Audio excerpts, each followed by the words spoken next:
It is a promise we make to our children, that each of us can make what we want of our lives.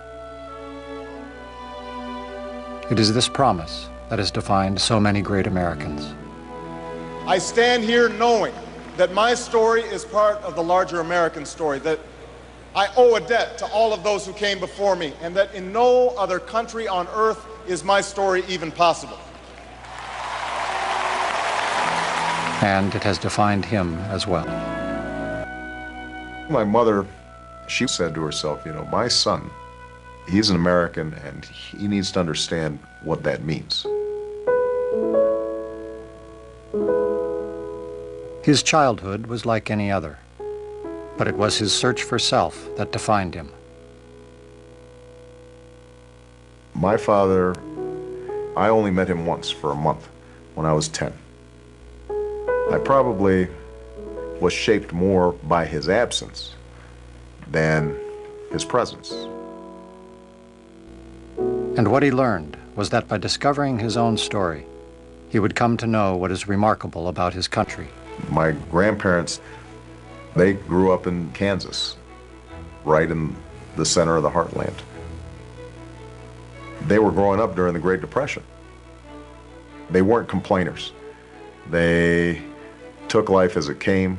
They knew they had to work hard, even when difficult things happened. His grandfather fought in Patton's army. His grandmother worked on a bomber assembly line. But it was his mother who would see in him a promise and understood what she needed to do. She'd wake me up at 4:30 in the morning, and we'd sit there and go through my lessons. And I used to complain and grumble. You can imagine a 6, 7, 8-year-old kid having to wake up at 4:30, and you know, if I grumbled, she'd say, well, this is no picnic for me either, Buster. The only time I ever saw my mother really angry was when she saw cruelty, when she saw somebody being bullied or somebody being treated differently because of who they were. And if she saw me doing that, she would be furious. And she would say to me, imagine standing in that person's shoes. How would that make you feel? That simple idea, I'm not sure I always understood when I was a kid, but it stayed with me. In Chicago, he would find a calling. I loaded up all my belongings in this raggedy old car, and I drove out to Chicago. Didn't know a soul at the time. There were factory closings, lost jobs, failing schools. And in the people he met, he would find answers. Everyone was raving about this guy. She came off as very professional, so I wasn't sure she'd have much of a sense of humor. I thought, Barack Obama, who names their kid Barack Obama? Yeah, it's one thing if your name was Barack Smith or Barry Obama, but Barack Obama, that's a killer. That's not going to work. And sort of a month into it, he was like, we should go out on a date. And I thought, no. So he took me to this training that was going on in a church basement on the far south side of the city. Most of the folks in that basement were there because they had faced some point of hopelessness.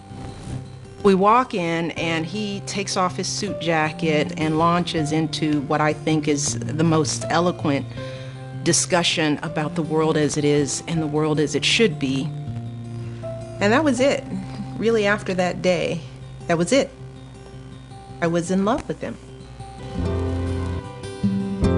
His classmates would field offers from big law firms and Wall Street, but he felt compelled to serve. I thought he was crazy.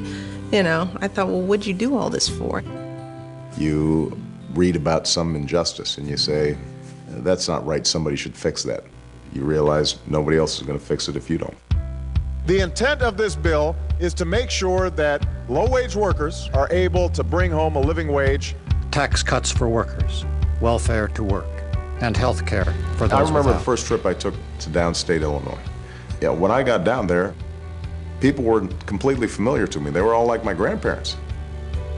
And in Washington, he would remember why he was running and who he was fighting for. Energy independence, fighting nuclear proliferation, ethics reform. I watched him stand in the middle where a lot of the senior members of the Senate were saying, hey, go away and leave us alone. He wouldn't. My mom passing away was one of the toughest moments of my life. You know, we always had a small family, and she was, you know, sort of the beating heart of that family. It was a reminder to me, boy, life sure is short, and you better seize the moment. It is a promise we make to our children, that each of us can make what we want of our lives. It is a promise that his mother made to him, and that he would intend to keep. I stand before you today to announce my candidacy for President of the United States of America.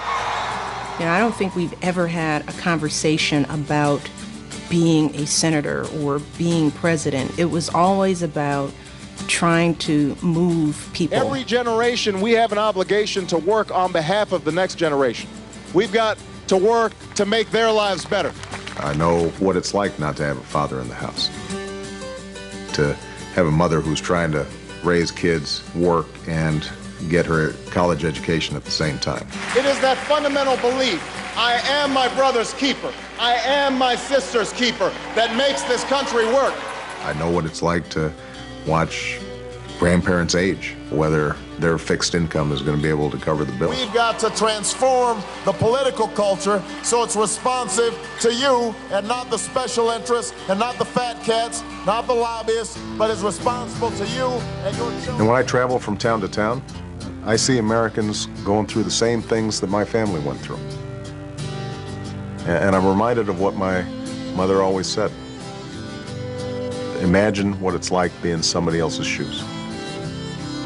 You know, one person's struggle is all of our struggles. We recognize ourselves and each other to make sure that opportunity is there.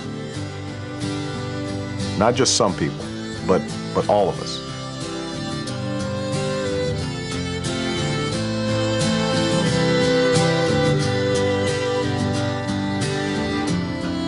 And that's the country I believe in. That's what's worth fighting for.